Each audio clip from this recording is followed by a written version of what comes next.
Should you buy an RV in 2024, considering that some of the RVs were built during the pandemic? We've all heard the term COVID build, but is that a real thing? A lot of Americans now turning to RVs so they can safely hit the open road. 2021, it was reported that RV sales reached an all-time high. Now the real question is, are we dealing with the after effects of this RV boom today? We have some controversial statements regarding who is at fault with these poor quality RVs. Take a look at any online forum out there. Everyone's saying don't purchase an RV that was built between 2020 and 2022. But have you heard of the 10-year rule? Have you stopped to think, if my RV is older than 10 years old, I might not be allowed in some RV parks out there? Where's the cutoff? Are you trying to tell me that the only RV that you can get if it's used is between the year 2014 to 2020? That's a short window, because maybe you're new to buying RVs and you don't realize that it is actually very beneficial to buying a used RV over brand spanking new. A lot of people know what it's like buying a brand new car, and the reason they buy a brand new car over a used car is they know they're getting a good quality vehicle that is probably not going to break. Is that transfer over into the RV industry? Not exactly.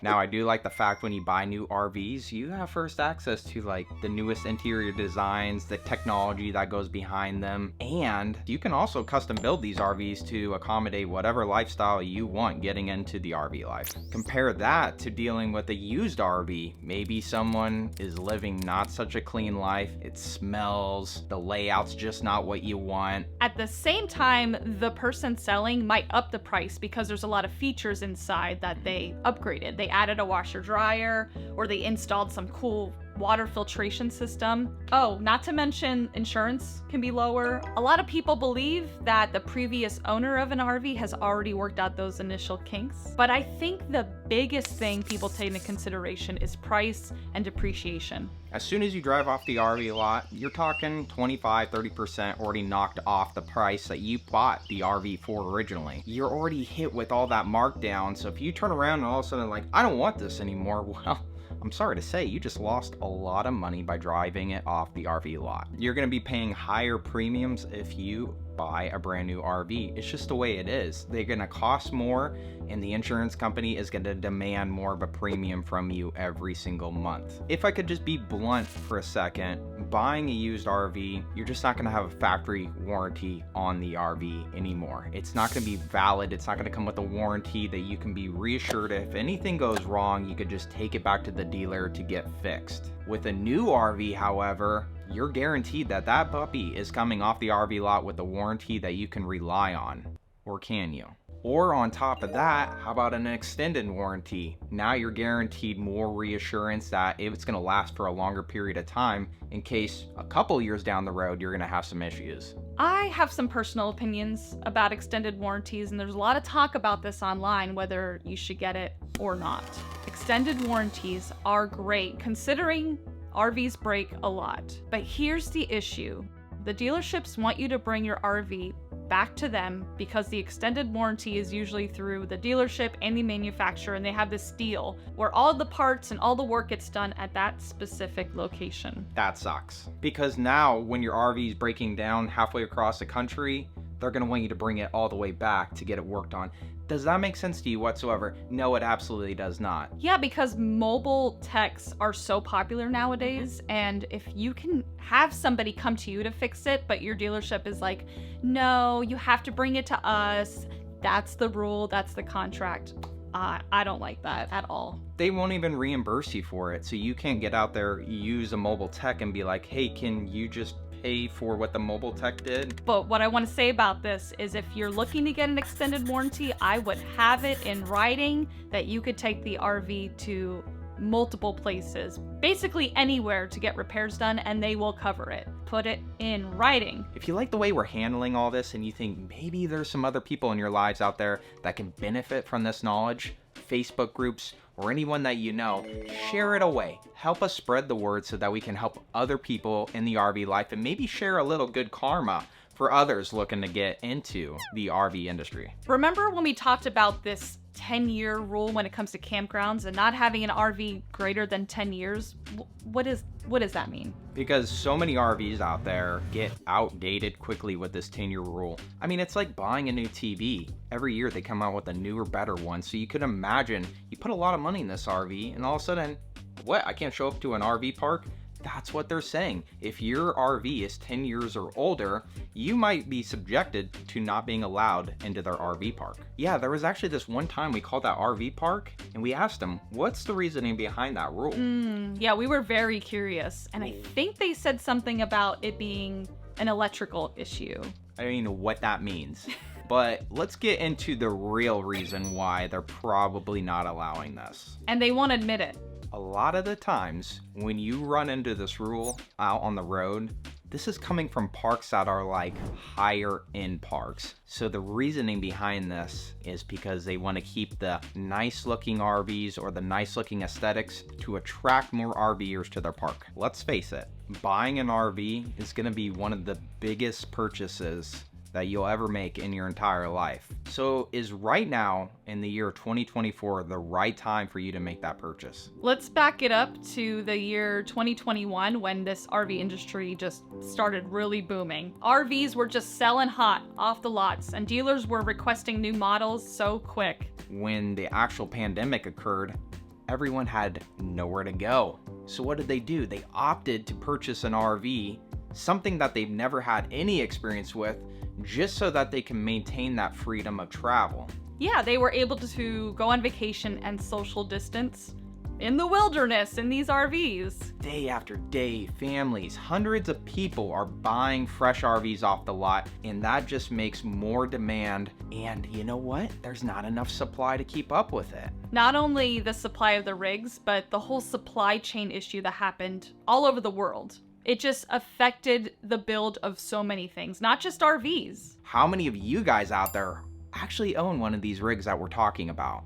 You've ran into these problems where the RVs just aren't the quality that they used to have.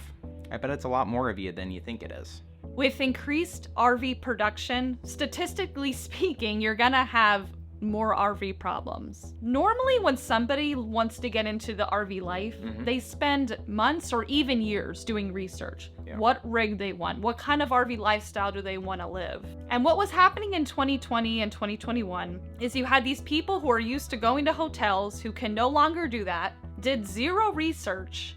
They just went to these RV dealerships. We didn't really want to do the airlines and we didn't really want to stay in hotels. Oh boy, did those salespeople they pounced on them and they got them to buy these brand new RVs. Because everyone was buying them on a whim, they had no idea what they were getting into. And what I mean by that is when they actually hit the road, they had no idea to expect any of the problems with like breakdowns and shakedown trips within the RV industry. And can you really blame the dealers for taking full advantage of everyone buying? This is the time, buy it while it's hot. It's like the stock market, right?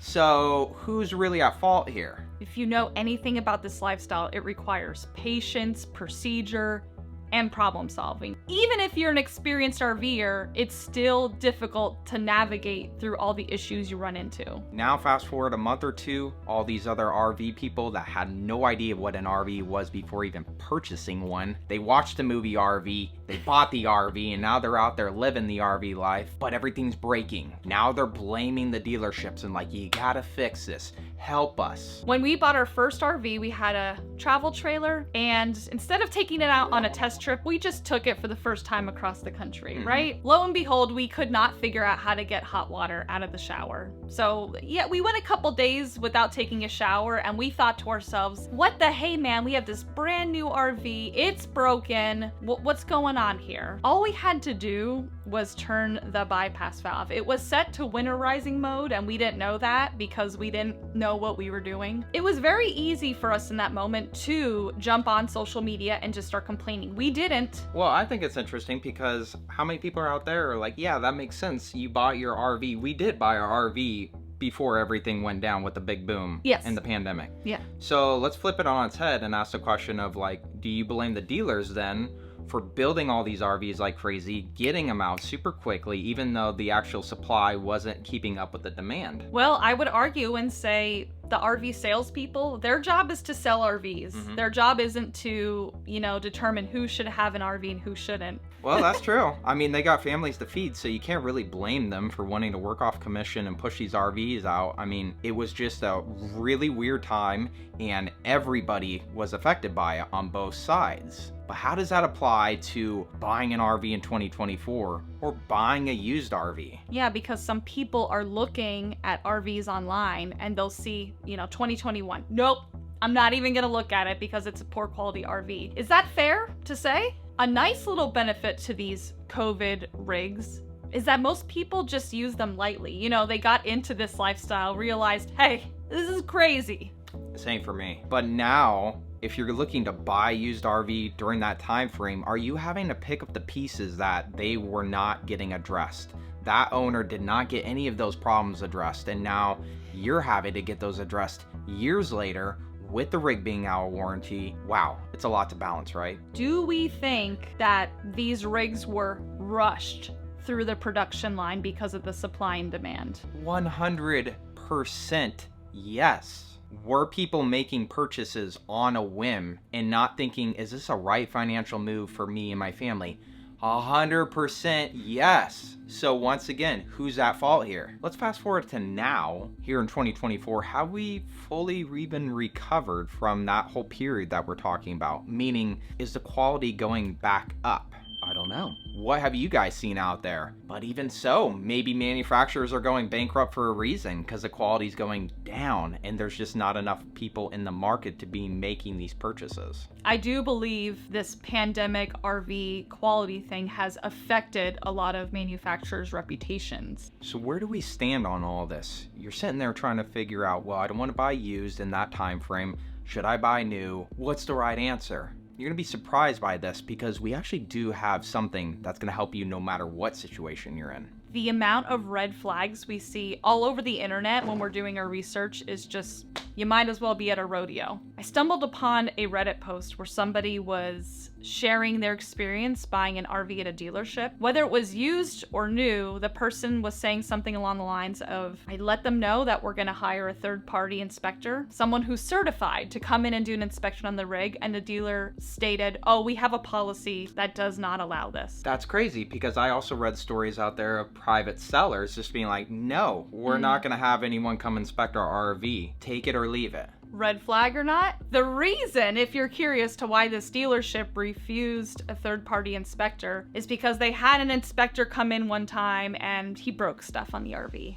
Okay, a lot of the times the dealership will say, no worries, we got our own guys that are gonna do the inspection. Their own guys that work for the dealership. Are you kidding me? They're not going to have an objective point of view when looking through the rig. They're going to be like, yeah, looks good. Have fun out there on the road. You need someone who's a higher professional to have an objective outlook for you, who's got your back. Yeah, it's going to cost more money. We're talking anywhere from like maybe $500 to an extra $1,000. Is that too much for you? Well, if that is too much for you and you're saying, I'm not going to pay for an inspection, you might want to reconsider getting into RV life, because if that minimal amount of money is going to throw you over the board of, yeah, I'm not making this purchase anymore, then it's probably best that you just step back and not do it in the first place. Because when you have your first thing break, just as simple as a tank or an awning, you're like, I'm out $500 anyway. Now, if the seller is refusing an inspection, does that always mean they're trying to hide something? I don't think so. Because you have to think, if they're getting offers from other people and it's the same offer you gave them, but that person is not requesting an inspection, they're probably gonna take the easy road. It's all negotiable. So you're sitting there watching us and you're like, all right, Hanks, I got it. I love the information. I know what I want to buy. But when is the right time to buy the RV to save the most money? Or how do you avoid being scammed so you don't make the biggest financial mistake of your life? Click and watch this video right here because it breaks down the biggest RV mistakes to avoid. Trust us, dealers hate that we are showing you this video. See you guys next week.